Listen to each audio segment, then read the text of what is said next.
All right, Genesis, the foundation book of the Bible. This is lesson number 7 and simply entitled Day number 2 and number 3.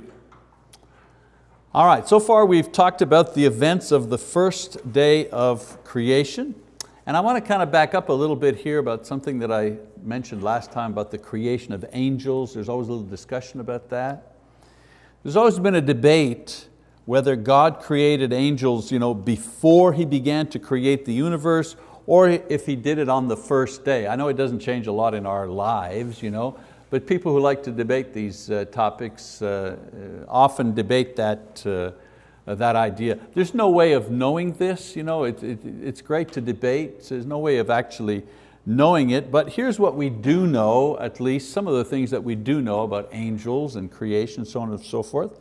First of all, they are created beings. They're spiritual in nature. This we know. Matthew 22 talks about that, verse 30. We also know that they were present when the earth was being formed. Reading Job chapter 38, verses 47, tells us that they were there. They rejoiced when God created. Now, whether they were created on the same day, we don't know this for sure, but we know that they were present. And we also know that Satan, one of the angels, was cast down with other rebellious angels when they disobeyed God. Again, we don't have information about what exactly this disobedience was. One of the thoughts was, well, since they were originally created to minister to man, perhaps it was a refusal to minister to man that sent them down and they lost their position. In other words, man was created a little lower than the angels, and maybe because of pride, there was a refusal to do that. That's been one theory. Another one is that they were cast down, or the sin was that they left their original positions. And you read about that in Jude, verse 6. And we're going to talk about this, leaving their original positions. We're going to talk about that a little bit more when we get to Genesis chapter 6. So we'll kind of revisit this angels and what they did wrong business. Perhaps Genesis chapter 6 will shed some light on that. Last time also said that they may have been created during the first day, but as others have mentioned, there's equal evidence that they may have been created before this as well. Either way, they were present when God created the universe on the first day. All right, so some of the other things that we've talked about so far. On that first day, God brings into existence the time, space, matter, elements. They have no form, they have no energy, they have no light, just the basic elements are created. Then we read that these basic elements are energized by the power of the Holy Spirit, and because of that they take on form and energy. So a lot of times our thought is in creation, God said, let there be, boom, and everything was there. But if you read carefully in the verses, He creates the elements first, and then He forms them into something, okay? Then He creates the basis for light, which is the electromagnetic system, or spectrum rather. And then He sets into motion the dark light cycle, which has remained night and day cycle, which we experience to this day. So we've already talked about this, just kind of reviewing the high points as we move along. Now, we've also discussed the idea that in the Bible, or in Genesis, the word day is the Hebrew word yom. And the Hebrew word yom refers to a 24-hour period. And some of the theories that try to merge the creation teaching in the Bible with the teachings on evolution, they try to merge these together, and one of the ways that they do that is by claiming that the Hebrew word yom, which refers to a single day, actually refers to an eon or an age. And that way they say, so each day could be millions and millions of years, thereby merging together evolution and creation. But we've said that we need to let the Bible say what it says. Yom is the word for day, 1 24-hour day. It's never used in the context of a an eon or an age. It's never used in that way. And I think that God, I think He knows which words to use. He knows how to inspire those who wrote the Bible. Let's see, that's 4.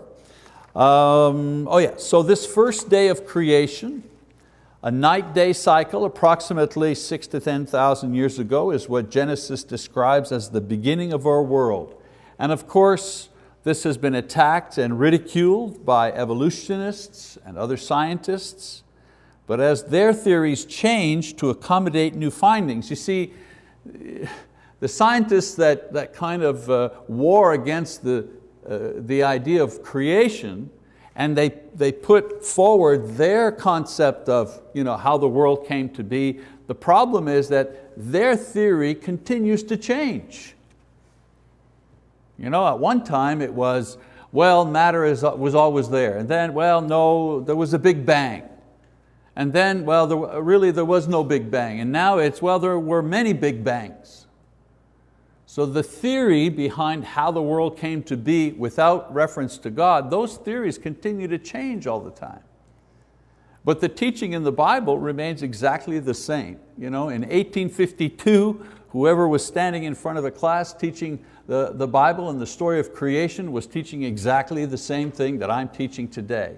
And in 1303 and in 914 and in the 2nd century, always the same thing. And even before Christ, always the same thing was being taught as to how the world was created.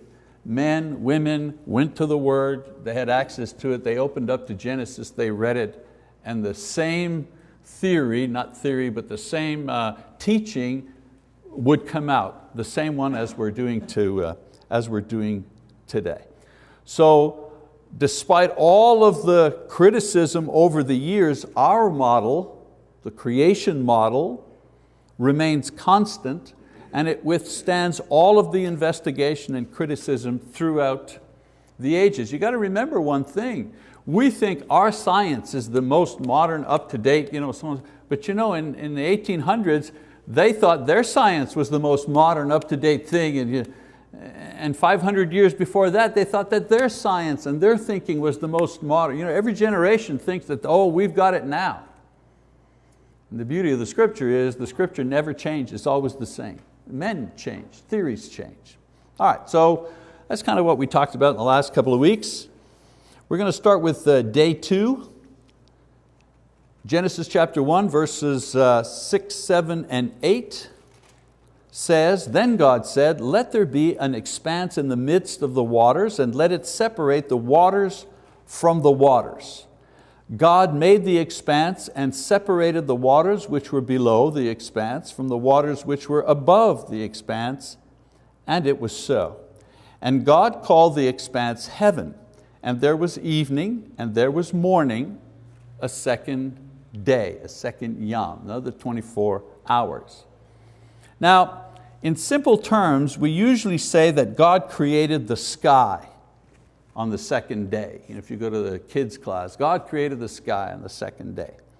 This is true, but what is happening here is a feature of the pre-sin world, which no longer is part of our world today.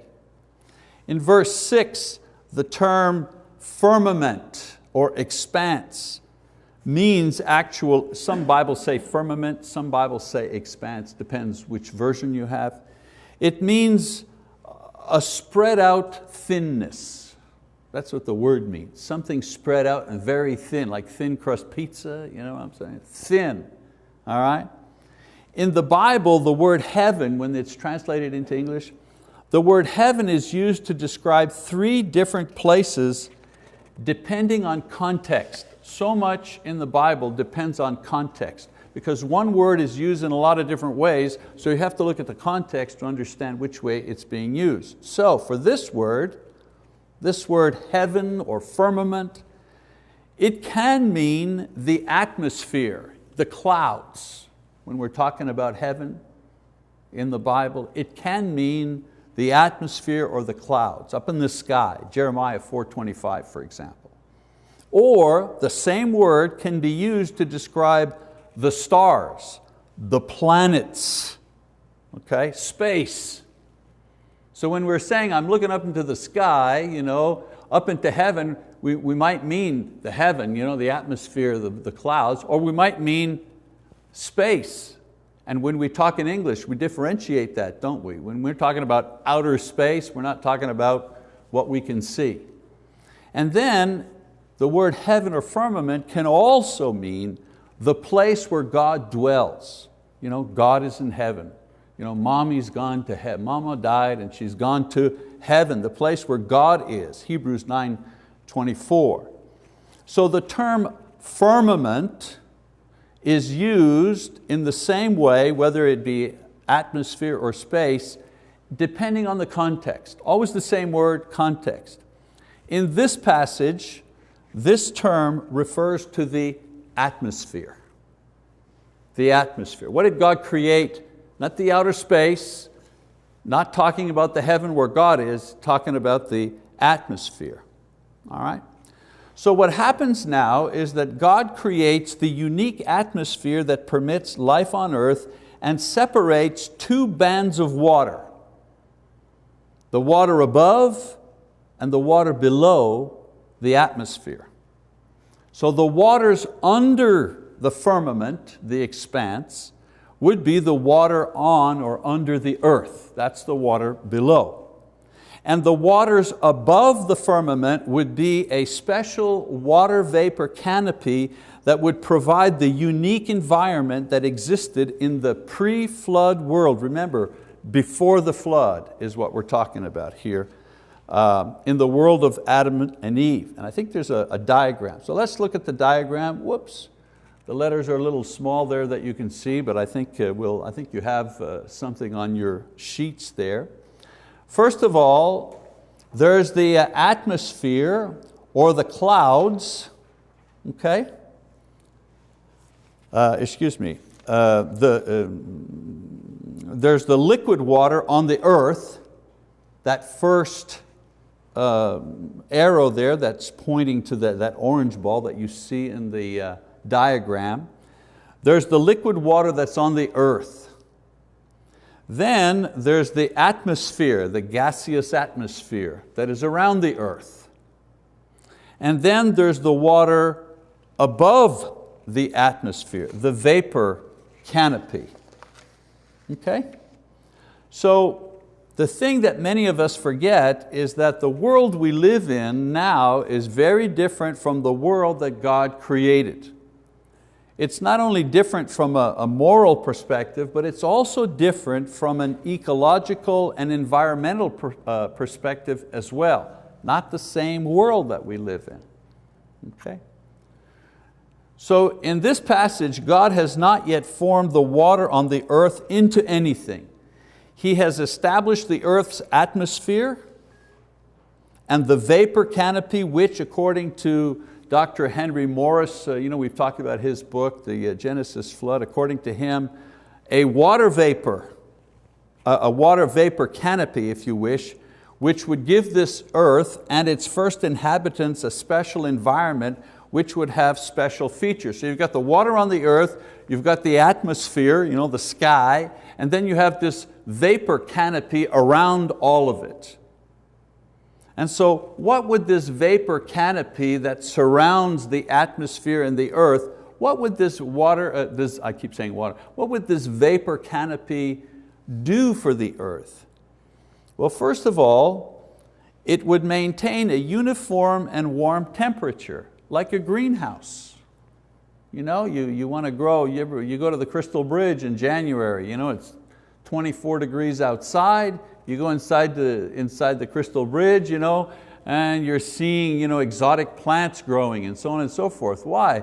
Because 12 months of the year, they artificially maintain a certain temperature, a certain humidity level within the, what do they call it, the greenhouse.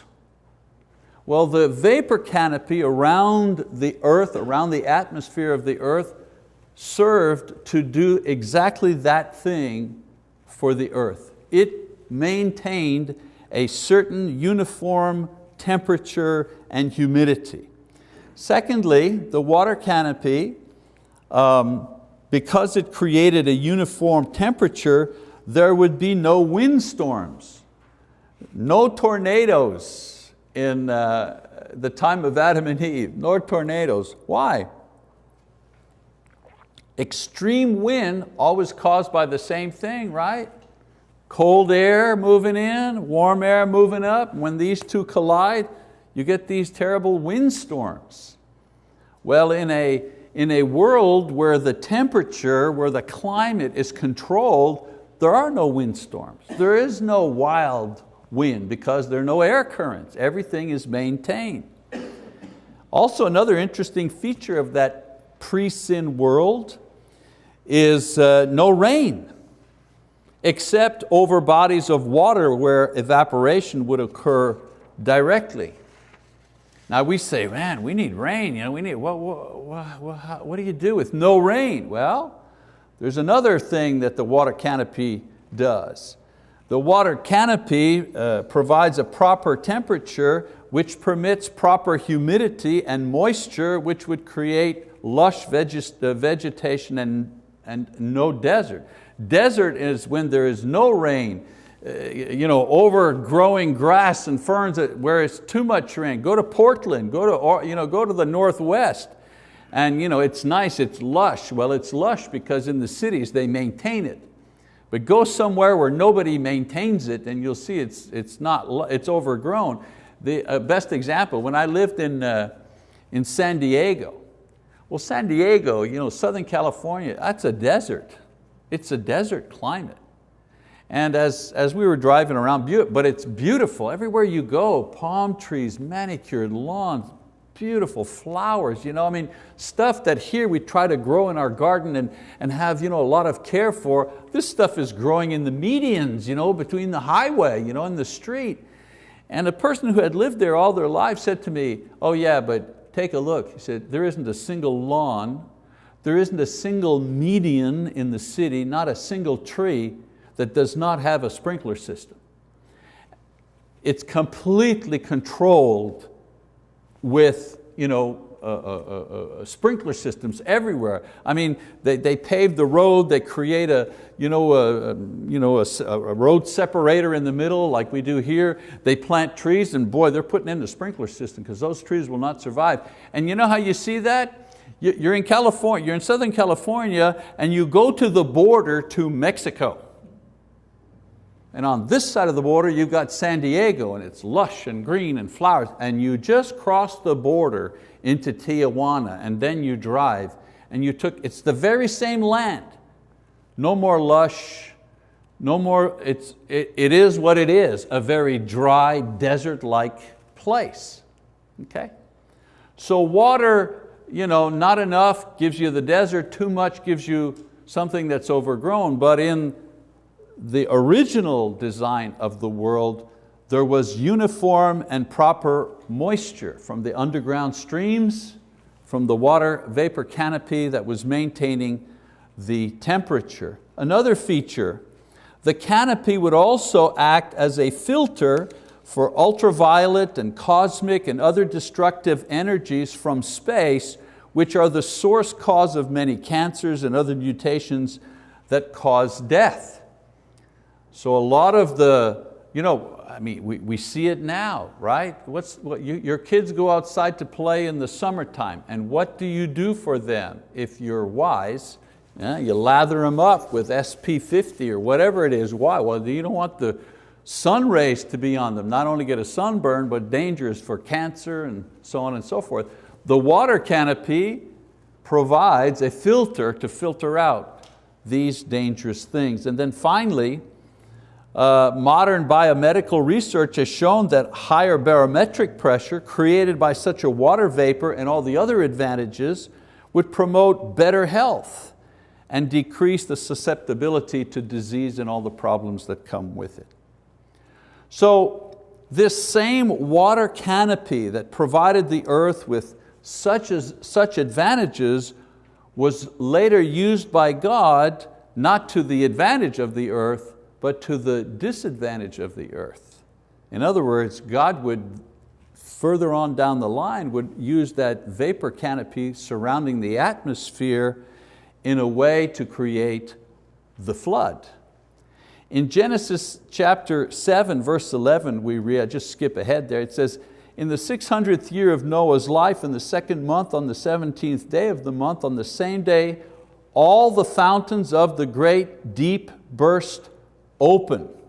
Those were the underground water system that were there when God created the earth. But watch what he says, and the floodgates of the sky were open. The floodgates of the sky, we think, are the clouds, but Moses is not referring to the clouds here, he's referring to the vapor canopy. This is what God used. The floodgates of the deep, those are the underground rivers. The floodgates of the sky was the water canopy. Now an interesting, again, I'm no scientist obviously, but an interesting note from scientists about this phenomenon.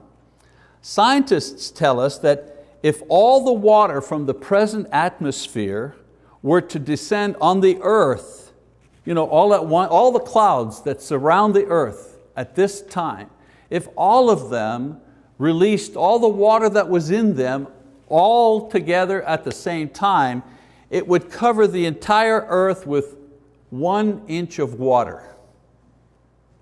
Just 1 inch of water. Now we have floods because what happens is that it's concentrated in one place for too long. But if it was all the water spread evenly over the earth, only create 1 inch of water. Surely not enough to create the great flood. However, if the water vapor that was originally created, if that is dissolved, now we have enough water and an explanation as to the change in the weather and ecological pattern that the world experiences today. And so in Genesis, Moses explains that originally the earth has water underneath it and around it. And when God decides to bring the flood on the earth, the water that's underneath breaks open and the water that's around the canopy or that forms the canopy is dissolved. And an interesting thing, there's a movie coming out, Noah, but not a low budget. There are a lot of religious movies that come out, usually low budget affairs. I know the people who do them they're well-meaning and so on and so forth. But this is not a low budget film. This is a big budget Hollywood, what's his name, Crow is in it and other A-line actors. And what they've managed to do is using the fantastic ability to do all the, the CGI stuff, all the computer generated effects, applied to the story of Noah. I mean, if they get it right, it's pretty spectacular. And I saw a preview of the movie. And in this preview, it's when the water begins to fall. And they got one, I haven't seen the movie yet, it isn't out. But they surely got one part right, because as Noah says, it's time, like in the movie, Russell Crowe, I think he says, it's time, and all of a sudden you see the earth explode and you see water shooting out from underneath the earth like fountains, just popping up, and I'm saying, way to go, guys. You got it, you understood what this is. Maybe these guys in Hollywood, not interested in promoting the gospel, I think they may just be interested in making money, but at least they're accurate on that score. It'd be interesting to see how else they describe it. So because of the flood, the original design of the earth when it comes to water and temperature was dramatically changed.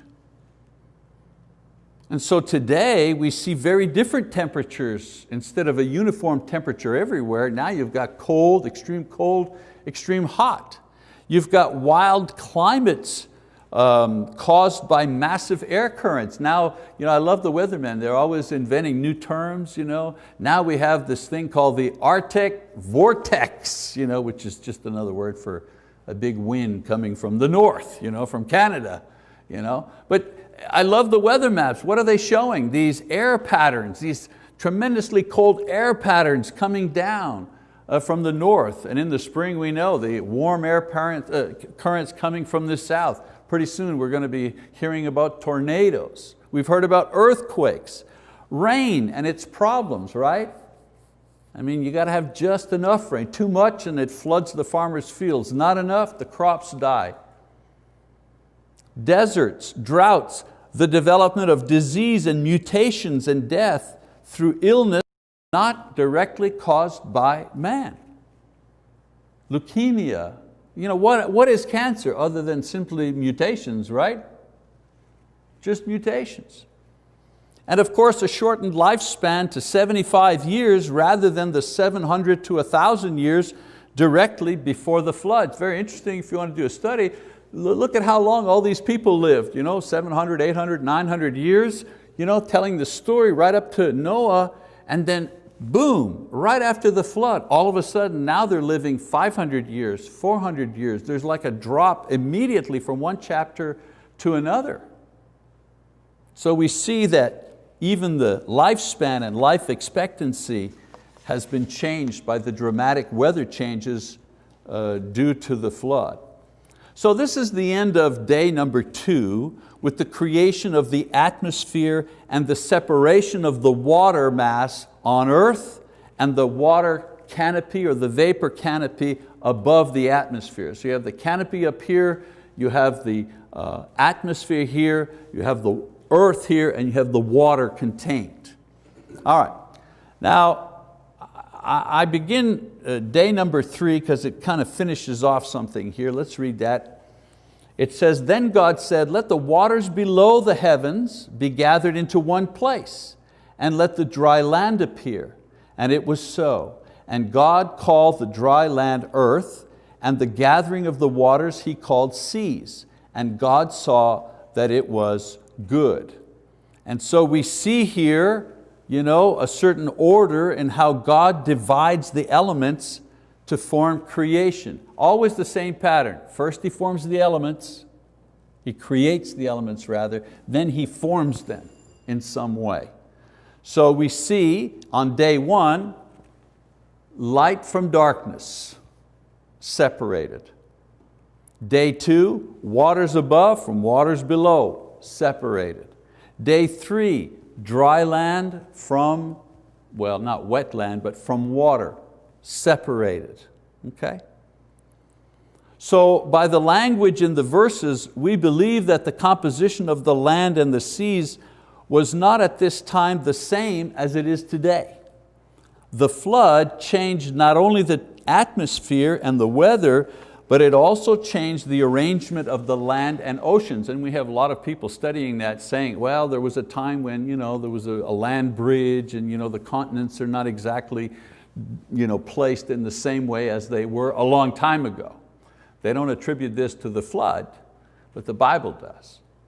So the fact that God says that it is good states that this original arrangement of canopy, atmosphere, seas, and land, as it was arranged then, was the ideal manner to promote human life, and not necessarily as it is organized now. And I make a little thing here. You know how people say, why do little babies die and so on and so forth? It's so not fair. And we say, well, sin caused that. And somebody says, what do you mean sin caused? How can sin cause this little baby to be born with a genetic defect or something like that? Well, indirectly sin. Sin was the cause of the flood, and flood is what destroyed the ecosystem as it was and the environment as it was. And because of that, we live in a fallen, not only a fallen human state, but we also live in a fallen ecological state. And because of that, there are things that happen that no one has control over.